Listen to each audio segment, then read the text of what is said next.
Now, Arieta Mujay has always had a passion for fashion. In fact, she has been described as an Afronista. What is that? Well, that's an African fashionista to you and me. She's the former head of PR for the UK fashion chain River Island, responsible for the company's collaboration with the R&B star Rihanna. And she has now decided to go it alone by launching her own range called the Afro Emoji. Well, the purpose of the jumper's design is to capture the African family and its love of glam, flash and the general happy disposition of most Africans.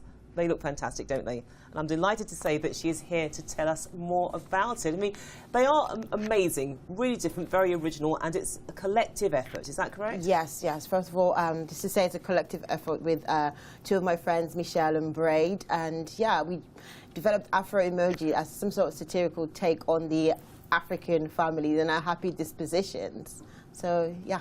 Yeah, because your collective's called Three Black Girls. Yes. And I mean, how did you all get together? So we all kind of work in different capacities in fashion. Braid's the buyer. My background is PR and styling. And then Michelle Stewart, who's a graphic designer, illustrator. So she did the illustration. So that's Michelle, that's Braid, and it's myself.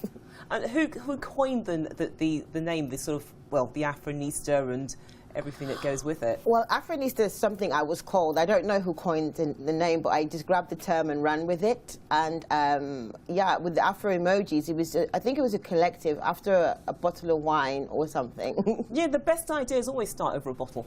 This is what I think. This is what I think. But I mean, you know, you've actually gone from a high-profile job in PR, as I said in my introduction, to going solo. That is a very, very brave step. I mean, it's not. This is not the only kind of thing that I do, but it was really difficult at the time. But you know, I'm one of those people that believe you have to try everything. If you don't take risks, there's no reward.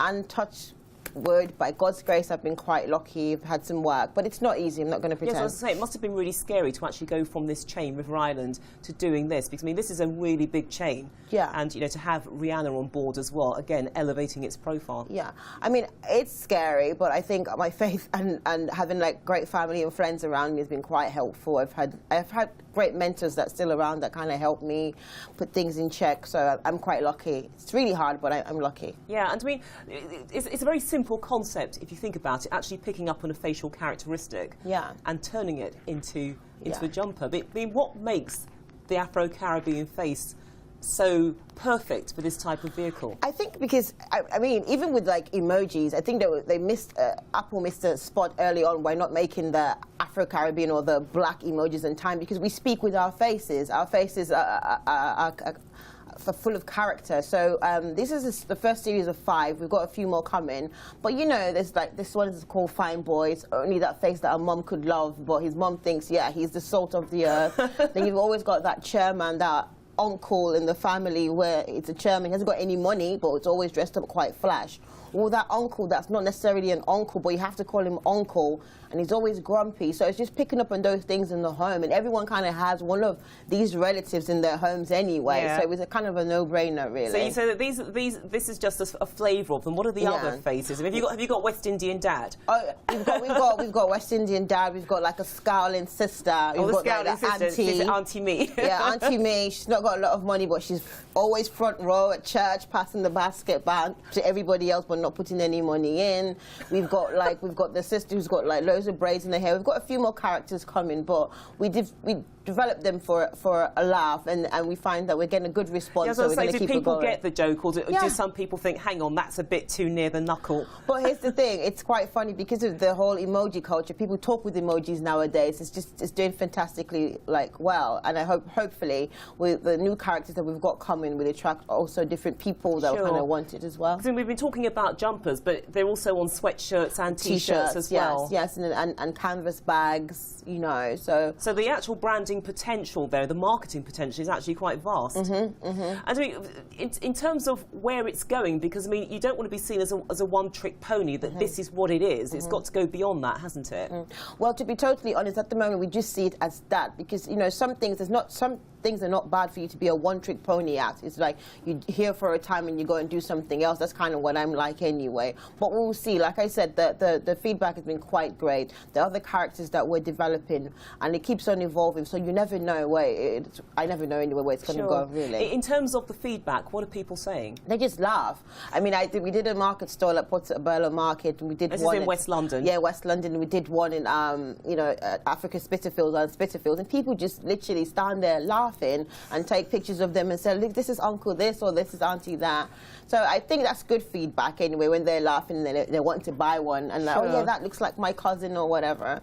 But I just want to stress it's for everybody. It's not necessarily for black people. And that's the thing which I was going to ask you actually, because I mean, yes, we can all kind of identify, relate to that as black people, because just looking at this selection here, there are people in my life I can relate to. But I mean, how can you actually sort of get that message across that, look, just because the faces here are Afro-Caribbean, every family, regardless of where they are in the world, they've all got somebody like that. The only difference might be the hair, it's just the skin colour, but the essential ingredient is the same. Yeah, we try and do that in the communications, but I'd wear a Madonna t-shirt. There's no one in my family that looks like Madonna. I'd wear a jumper with Elvis on, so it's kind of like get your mind around that. And I think most people, I mean, depends on what generation you are, most people just don't really care.